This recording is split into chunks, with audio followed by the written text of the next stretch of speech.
Hello everyone. आज की इस वीडियो में हम आईआईटी भुवनेश्वर के पीएचडी एडमिशन्स के बारे में डिस्कस करने वाले हैं। स्प्रिंग सेमेस्टर में एडमिशन्स के लिए नोटिफिकेशन जारी किया गया है। इस नोटिफिकेशन में बीटेक स्टूडेंट्स को डायरेक्टली एलिजिबल किया गया है, वो डायरेक्टली पीएचडी एडमिशन्स के लिए अप्लाई कर सकते हैं। इसके अलावा इसमें काफ़ी अच्छा स्टाइपेंड भी आपको मिलेगा। और जो बच्चे एमटेक कोर्स किए हैं उनको नेट की आवश्यकता नहीं, वो बिना नेट के भी अप्लाई कर सकते हैं। तो आज की इस वीडियो में हम मेनली डिस्कस करने वाले हैं आपका इंपॉर्टेंट डेट्स के बारे में, रजिस्ट्रेशन फ़ी क्या लगने वाला है, पीएचडी डिसिप्लिन यानी कि किस किस ब्रांचेज में आपका पीएचडी में एडमिशन इस बार होगा, क्या उसका एलिजिबिलिटी क्राइटेरिया होगा और आपको कितना फेलोशिप मिलेगा। ये सभी चीज़ आज की वीडियो में हम डिस्कस करने वाले हैं, तो वीडियो को लास्ट तक जरूर देखें।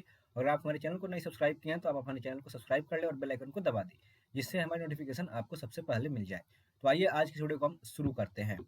सबसे पहले हम इसके ऑफिशियल नोटिफिकेशन को देखेंगे।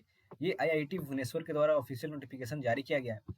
इसमें ऑनलाइन एप्लीकेशन इनवाइट किया गया है पीएचडी प्रोग्राम के लिए, और ये स्प्रिंग सेमेस्टर के लिए आपका इनवाइट किया गया है, जिसका क्लासेस आपका जनवरी 2025 से स्टार्ट होगा। तो अलग अलग टाइप का कैटेगरी दिया गया है, ये सभी कैटेगरी को हम अच्छी तरीके से समझेंगे। सबसे पहला कैटेगरी है इंस्टीट्यूट पीएचडी स्कॉलर, नेक्स्ट है आपका स्पॉन्सर्ड पीएचडी स्कॉलर, थर्ड है joint MSc PhD student of IIT Bhubaneswar, fourth category है इंस्टीट्यूट स्टाफ कैटेगरी, और फिफ्थ है आपका स्टूडेंट ऑफ आईआईटी और आईआईएससी।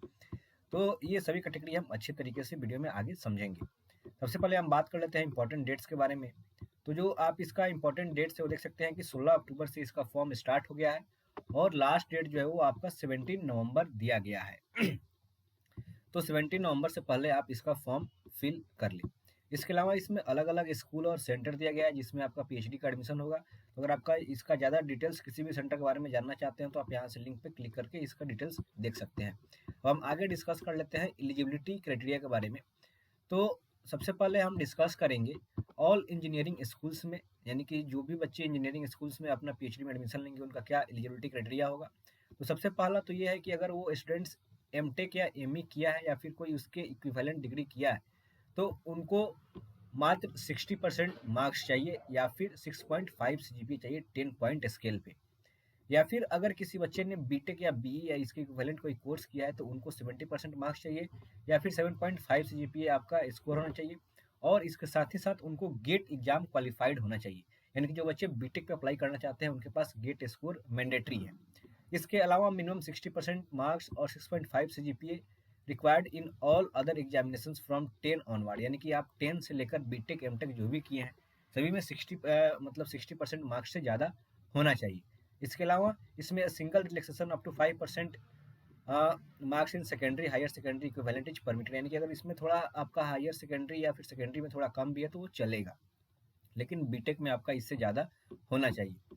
इसके अलावा कौन कौन सा स्कूल था आप देख लीजिए। School of electrical and computer science, next है स्कूल ऑफ इंफ्रास्ट्रक्चर, नेक्स्ट है school of mechanical science, and last है school of minerals metallurgical and material engineering है। इसके बाद हम डिस्कस कर लेते हैं school of humanities social science and management के बारे में। तो इसमें भी आपका मिनिमम जो है 55% मार्क्स होना चाहिए मास्टर डिग्री में, या फिर आपका मिनिमम 55% मार्क्स और 6 जीपीए चाहिए required in all other examination, मतलब यानी कि 10 से लेके आपका जितना भी एग्जामिनेशन है सभी में 55% मार्क्स होना ही चाहिए, या फिर 6 जीपीए मार्क्स होना ही चाहिए। इसके अलावा इसमें जो भी बच्चे अप्लाई करेंगे उनको गेट या फिर CSIR नेट यूजीसी नेट आपका इसमें क्वालिफाइड होना चाहिए। नेक्स्ट है आपका स्कूल ऑफ बेसिक साइंस, इसमें भी आपका सेम आपका क्राइटेरिया रहेगा। इसके अलावा इसमें बच्चे गेट और नेट की भी आवश्यकता पड़ेगी, या फिर जैम या जेस्ट भी इसमें आपको क्वालिफाई होना जरूरी है। नेक्स्ट है आपका school of earth oceans and climate science, इसमें भी आपका देख सकते हैं कि मिनिमम 60% मार्क्स होना चाहिए मास्टर प्रोग्राम में, या फिर अगर आपने बीटेक किया है तो 70% मार्क्स होना चाहिए, या फिर 7.5 सीजीपीए होना चाहिए। और आपका 10 से लेके मतलब सभी कोर्सेज में 60% मार्क्स या इससे ज़्यादा होना जरूरी है। इसके अलावा जो भी बच्चे यहाँ पे बीई बीटेक या एमएससी डिग्री किए हैं उनको गेट या फिर CSIR नेट या फिर जैम या जेस्ट एग्जाम क्वालिफाई होना जरूरी है। नेक्स्ट है आपका artificial intelligence and high performance computing research centre, जिसका स्पेशलाइजेशन है आर्टिफिशियल अप्लाइड आर्टिफिशियल इंटेलिजेंस। इसमें जो बच्चे एमई एमटेक किए हैं, एमई एमटेक और equivalent degree in artificial intelligence data science computer science और इलेक्ट्रॉनिक्स या कम्युनिकेशन इंजीनियरिंग में उनको 60% मार्क्स होना चाहिए। या फिर अगर कोई बच्चे एमई एमटेक और equivalent degree in any engineering यानी कि किसी भी ब्रांचेज में किए हैं तो उनको 60% मार्क्स होना चाहिए, और इसके साथ उनको गेट एग्जाम क्वालिफाइड होना चाहिए डेटा साइंस आर्टिफिशियल इंटेलिजेंस या फिर computer science and information technology या फिर इलेक्ट्रॉनिक्स एंड कम्युनिकेशन इंजीनियरिंग, यानी कि ये तीनों डिसिप्लिन में से किसी एक डिसिप्लिन में उनको गेट क्वालिफाइड होना जरूरी है। इसके अलावा जो बच्चे डायरेक्ट बीटेक पे अप्लाई करना चाहते हैं, उनको 70% मार्क्स होना चाहिए या फिर 7.5 सीजीपीए मार्क्स होना चाहिए, या फिर उनको गेट एग्जाम क्वालिफाइड होना चाहिए, डीए, सीएस या ईसीई, किसी में से भी आपको एक गेट एग्जाम क्वालिफाइड होना जरूरी है।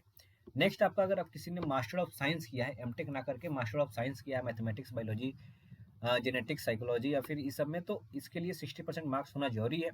और इन बच्चों को गेट क्वालिफाइड होना चाहिए डेटा साइंस, आर्टिफिशियल इंटेलिजेंस या फिर इलेक्ट्रॉनिक्स एंड कम्युनिकेशन इंजीनियरिंग में। इसके अलावा 10 से लेकर आपका जो भी कोर्स किए हैं वो सभी में आपका 60% मार्क्स होना कंपलसरी है। ये आपका फर्स्ट कैटेगरी जो था, ये आप देख सकते हैं, ये था इंस्टीट्यूट पीएचडी स्कॉलर्स का कैटेगरी था ये, ठीक है। अब नेक्स्ट कैटेगरी है ये फिर स्पॉन्सर्ड कैंडिडेट के लिए है। तो स्पॉन्सर्ड कैंडिडेट में आप जैसा कि जानते हैं कि इनको फी ज़्यादा लगता है, इनको गेट या फिर सीएसआई या नेट की आवश्यकता नहीं पड़ती है, इनका फी ज़्यादा होता है, फेलोशिप भी इनको नहीं मिलता है, तो इसके बारे में डिस्कस नहीं करेंगे। नेक्स्ट है आपका joint MSc PhD student of IIT Bhubaneswar, यानी कि जो बच्चे आईआईटी भुवनेश्वर से एमएससी कर रहे हैं वो डायरेक्ट इसमें एडमिशन ले सकते हैं। अब हम लास्ट डिस्कस करेंगे स्टूडेंट ऑफ आईआईटी या फिर आईआईएससी के बारे में। तो अगर कोई स्टूडेंट आईआईटी या फिर आईआईएससी बेंगलोर से बीटेक किया है, तो और उनका सीजीपीए जो है 8 पॉइंट से ज़्यादा है, तो उनका डायरेक्ट सिलेक्शन होगा। या फिर कोई बच्चे एमटेक या एमएससी डिग्री किए हैं आईआईएससी बेंगलोर से, उनका सीजीपीए 8.5 से ज़्यादा है, तो उनका भी डायरेक्ट सिलेक्शन होगा। इन बच्चों को गेट, नेट, सीएसआईआर नेट या फिर यूजीसी नेट किसी भी चीज़ की ये जरूरत नहीं पड़ेगी, और ना ही इनको रिटन टेस्ट में अपीयर होना होगा, ठीक है। अब यहाँ पे देख सकते हैं कुछ कुछ कोर्सेज का यहाँ पे दिया गया है आपका, जैसे कि स्कूल ऑफ इंजीनियरिंग जो था, इसमें जैसे electrical engineering, computer science engineering, electronics and communication engineering. तो इनमें अगर कोई बच्चे गेट एग्जाम दिए हैं तो उनका ब्रांच डिसिप्लिन देख सकते हैं। इलेक्ट्रिकल इंजीनियरिंग में डबल ई या फिर इंस्ट्रूमेंटेशन में आईएन वाला डिसिप्लिन में आपका गेट क्वालिफाई होना चाहिए।